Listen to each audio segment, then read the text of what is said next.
Hello जी, राधे राधे सभी को। स्वागत है आपका हमारी एक और न्यू वीडियो में।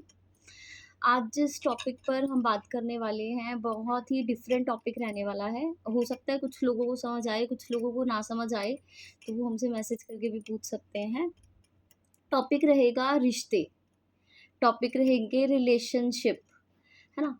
रिलेशनशिप ये नहीं जो हमारे आस-पास हैं, उन रिलेशंस पर बात नहीं होगी। रिलेशन है यूनिवर्स के, जो यूनिवर्स ने हमें दिए हैं, वो रिश्ते। क्या कनेक्शन है हमारा उन रिश्तों से, क्यों वो हमारी लाइफ में आते हैं, उनका मोटिव क्या होता है हमारी लाइफ में आने का। तो आज हम इस टॉपिक पर बात करेंगे। देखिए, रिलेशंस बहुत तरह के होते हैं, बहुत तरह के होते हैं। कुछ कार्मिक रिलेशंस होते हैं, कुछ सोलमेट्स होते हैं जिन्हें हम सोलमेट्स कहते हैं। तो आज डीपली इन चीज़ों को जानेंगे कि रिलेशंस होते कैसे बनते हैं, रिलेशंस क्या है और रिलेशंस के महत्व क्या हैं, है ना? तो जैसे कार्मिक रिलेशन की हमने बात की है, ये सब यूनिवर्स से लिए गए स्विच वर्ड्स हैं, है ना? तो जो कार्मिक रिलेशंस होते हैं, लाइक कर्मा कर्मा से रिलेटेड होते हैं कि जैसे पिछले जन्मों में जो कर्म हमारे रह गए हैं या जिन कर्मों को हमने पूरा करना है ना? कई बार ऐसा होता है हमने किसी को दुख दिया है, तो वो दुख अब वो भी हमसे रिटर्न लेंगे ना वापस। जिसे जिसे दुख हमने दिया है वो दुख भी हमें देगा। अगर हमने किसी से कुछ लिया है, तो अगर इस जन्म में उसे देना है, तो वो कार्मिक रिलेशन बन के हमारी लाइफ में आते हैं।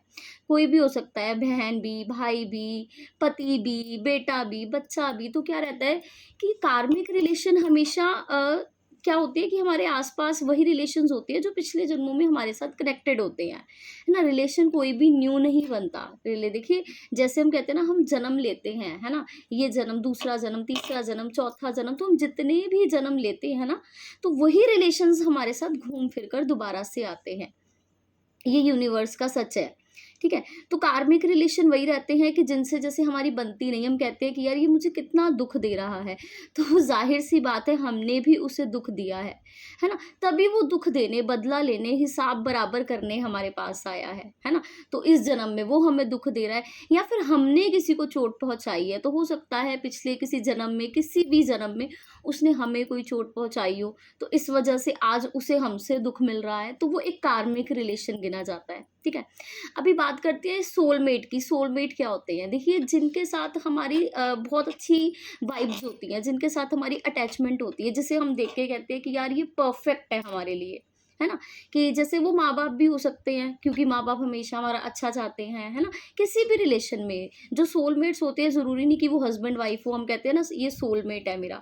क्यों? क्योंकि वो हमारा सपोर्टेबल है ना? वो हमें सपोर्ट कर रहा है, वो हमारी हर चीज़ में हमें एप्रिशिएट कर रहा है, हमारा साथ दे रहा है, तो वो सोलमेट होता है कि जिस पर हम बिल्कुल डिपेंड है, निर्भर होते हैं कि यार इससे ये मेरी बातों को समझेगा, है ना?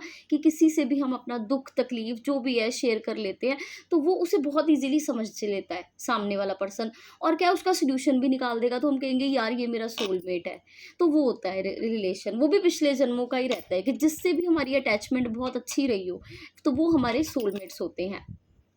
मेन आज का जो टॉपिक है वो है ट्विन फ्लेम्स, है ना? जैसे मैंने पोस्ट में भी अभी डाला था, क्योंकि इसके ऊपर मेरी बहुत समय से सर्चिंग चल रही थी। फाइनली मेरी सर्चिंग कंप्लीट हो गई है। तो ट्विन फ्लेम्स आज जानेंगे हम क्या होते हैं। देखिए, ट्विन फ्लेम्स के बारे में आपको बताते हैं। हो सकता है आप लोगों के लिए न्यू वर्ड हो, मेरे लिए भी आज से कुछ महीने पहले ये न्यू वर्ड ही था, बट मैंने जैसे धीरे-धीरे इसे समझा, तो देखिए, हर एक का ट्विन फ्लेम होता है, हर इंसान का एक ट्विन फ्लेम होता ही होता है। अब जानेंगे कैसे।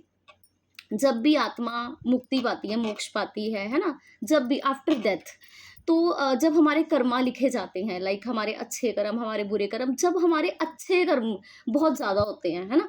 जब हमारे अच्छे कर्मों की लाइक किताब ज़्यादा बड़ी होती है और बुरे कर्म थोड़े कम होते हैं, तो क्या होता है, हमें भी अपॉर्च्युनिटीज़ मिलती हैं, हमसे भी पूछा जाता है कि हमें आगे कौन-सा रास्ता चाहिए, है ना?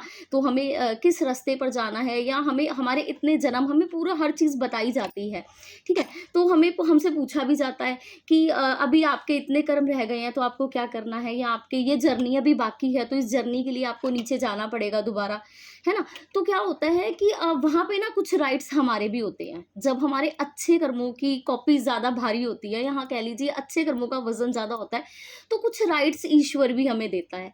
तो वो होते हैं, उसमें हमारे पास बहुत ऑप्शंस होते हैं कि हमें ये करना है या हमें ये नहीं करना। तो मान लीजिए, एक एग्ज़ाम्पल है, मान लीजिए अगर मेरे अभी 7 जन्म या 8 जन्म बाकी हैं, है ना। वैसे तो वो कहते हैं ना 84 लाख योनियां हमें भुगतनी ही हैं, उसी के बाद जाके हमें मानव शरीर मिलता है, लाइक ऐसा होता है। तो जब हमारे कुछ जन्म बाकी हैं लेकिन मेरे पास कुछ राइट्स हैं, क्योंकि ऑब्वियसली मैंने कुछ अच्छे काम किए हैं जिसके लिए मुझे कुछ अपॉर्चुनिटीज दी गई हैं, तब क्या रहता है कि मुझे इतने जन्म तो अब बिताने नहीं है, क्योंकि यहाँ पर तो मुझे पता है कि यार यही दुनिया है, यही सब कुछ है, बट ऊपर जाके तो यार ये नरक है। हमें सबको पता है कि जब ऊपर से देखेंगे तो ये नरक है, ये दुनिया नहीं है, ठीक है। बट तब हमें एहसास हो रहा होता है कि यार जाना तो पड़ेगा, क्योंकि अब कर्म है, पूरे तो करने हैं। तो क्या करते हैं हम अपना एक ट्विन फ्लेम तैयार करते हैं, ठीक है। हम अपनी सोल को 2 टुकड़ों में विभाजित कर देते हैं, ठीक है। जो हमारी आत्मा नहीं होंगे यार, लोग डर जाते हैं, सोल होती है जो हमारी, ठीक है, उसे ना हम 2 टुकड़ों में, लाइक उसे 2 हिस्सों में विभाजित कर देते हैं। ये राइट्स हमारे पास होते हैं। तब हम ईश्वर से ये कहते हैं कि मुझे इतने जन्म नहीं लेने, आप मेरे जन्मों को आधा कर दीजिए, ठीक है। कि एक मेरी आधी सोल किसी और शरीर में डाल दीजिए और मेरी आधी सोल एक शरीर में डाल दीजिए, जिससे कि अगर मेरे 8 जन्म 7 जन्म बाकी हैं तो मैं 4 जन्म ही लूंगा, 3 जन्म मेरे वो लेगा, ठीक है। अब होता क्या है, जो ट्विन फ्लेम्स होते हैं मोस्टली इनकी एज सेम होती है, ठीक है। ट्विन फ्लेम्स सबकी लाइफ में होते हैं, 90% लोगों की लाइफ में ट्विन फ्लेम्स होते हैं।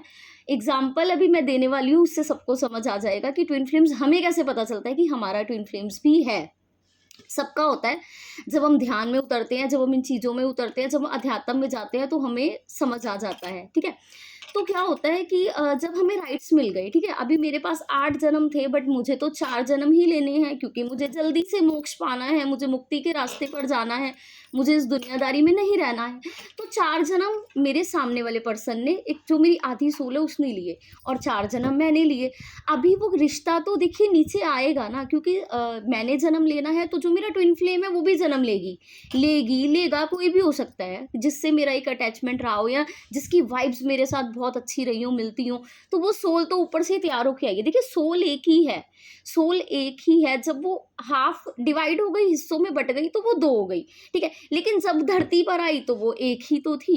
लेकिन क्या है कि उसका जन्म कहीं हुआ, उसका जन्म कहीं हुआ, अब दोनों अलग अलग पैदा हुए हैं, अलग अलग उनके रिलेशन है। हो सकता है वो किसी और जगह पर हो, है ना, मैं किसी और जगह पर हूँ, मेरी फैमिली अलग है, या कह लीजिए मेरी लाइफस्टाइल अलग है, उसका लाइफस्टाइल अलग है। बट अक्सर ऐसा होता है कि जितने भी जन्म देखो हम लेंगे, हम इज इक्वल ही लेंगे। क्यों? क्योंकि हमारी सोल तो एक ही है। लास्ट में जब हम मोक्ष पाएंगे तो एक ही रास्ते पर इकट्ठे ही मुक्ति पाएंगे। ऐसा नहीं हो सकता कि एक जाना एक्सपायर हो गया ना, एक जाने की मृत्यु हो गई और एक जाना जी रहा है, नहीं, क्योंकि सोल तो एक ही है। तो दोनों का जन्म भी एक साथ होगा और दोनों की मृत्यु भी एक ही साथ होगी। हमने अपना जन्म, जो कर्म होता है वो अलग से करना पड़ता है, ठीक है। दोनों के कर्म अलग अलग रहेंगे लेकिन होंगे एक जैसे ही, ठीक है। तो वो हमारा ट्विन फ्लेम होता है। अब हमें पता कैसे चलता है कि यार ये मेरा ट्विन फ्लेम है?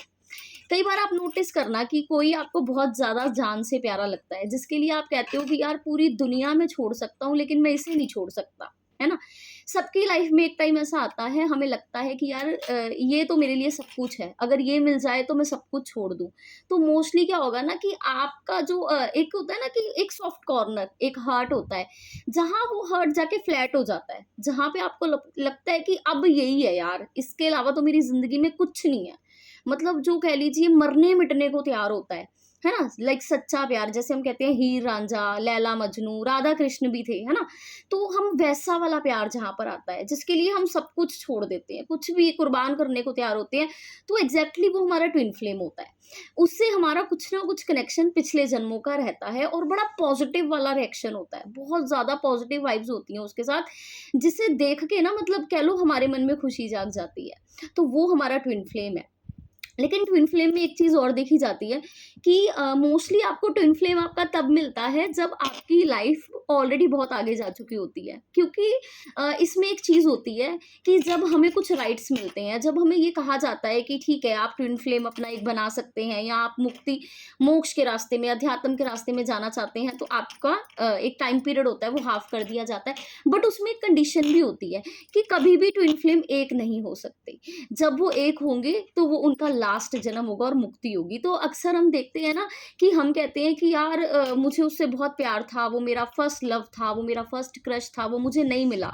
या कह लो कि कोई ऐसा इंसान जो लाइफ टाइम हमें बहुत ज़्यादा याद रहता है, जिसे हम भूल नहीं पाते। लाइफ में आगे तो बढ़ जाते हैं, बट एक कहीं न कहीं उसके लिए ना मन में कोई फीलिंग रह जाती है। कोई भी रिलेशन हो, लाइक यहाँ आप गलत वे में बिल्कुल नहीं लीजिएगा कि वो लव ही हो सकता है, ऐसा नहीं होता। वो किसी भी रिलेशन में आ सकता है आपके, ठीक है? भाई हो, बहन हो, माँ-बाप हो, पति भी हो नहीं, पति तो नहीं हो सकता खैर, क्योंकि ट्विन फ्लेम कभी मिलते नहीं हैं, ये एक सच्चाई है। ट्विन फ्लेम कभी नहीं मिलते, और जब वो मिलेंगे वो उनका लास्ट जन्म होगा और उन्हें फिर मुक्ति ही मिलती है, ठीक है? तो ये वो रिलेशंस हैं, ये ऐसे रिलेशंस होते हैं जो यूनिवर्स हमारे लिए बनाता है, लेकिन हमें पता नहीं चलता।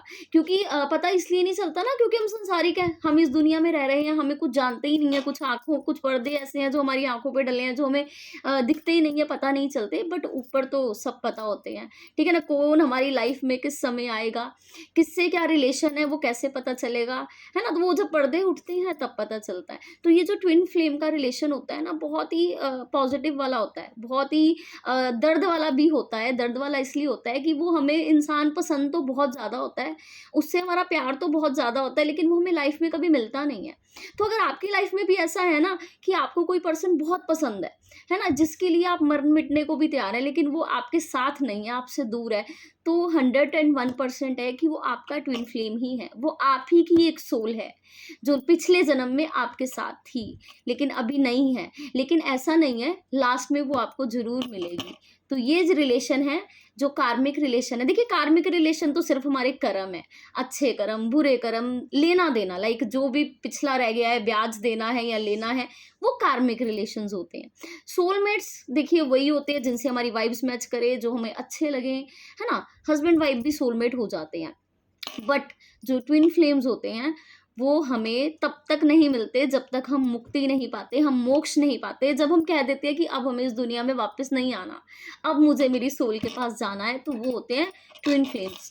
तो 90% लोगों की दुनिया में, लोगों के मतलब उसमें होते हैं, ट्विन फ्लेम्स होते हैं, ये एक फैक्ट है। क्योंकि मैंने इसके ऊपर बहुत ज़्यादा सर्चिंग करी है और मुझे भी पता है कि ये चीज़ें होती हैं, है ना? तो अगर इसके ऊपर किसी को कोई डाउट हो तो कोई क्वेश्चन पुट कर सकता है, हम आंसर दे सकते हैं। Thank you.